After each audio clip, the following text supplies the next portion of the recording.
En 2008, le bâtiment du Quat'Sous arrive à la fin de sa vie. Le rénover n'est pas une option, il faut reconstruire. À ce moment-là, c'est Éric Jean qui dirige le théâtre.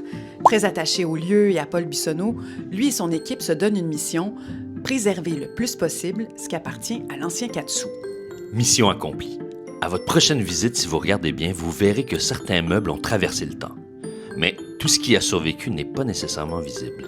La veille de la démolition, Paul arrive au théâtre en trombe, une boîte dans les mains.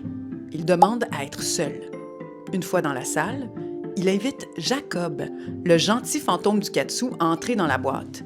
Il l'emporte avec lui à la campagne, le temps que le théâtre naisse. Quand le Quat'Sous rouvre ses portes en 2009, Paul revient avec la boîte et Jacob reprend ses quartiers dans le nouveau théâtre. Depuis, certains soirs, des portes s'ouvrent et se referment, des lumières scintillent, des alarmes retentissent sans raison.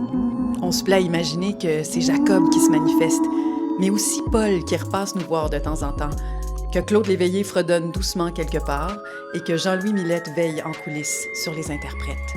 Et nous, au milieu de tout ça, on continue, portés par quelque chose de plus grand que nous.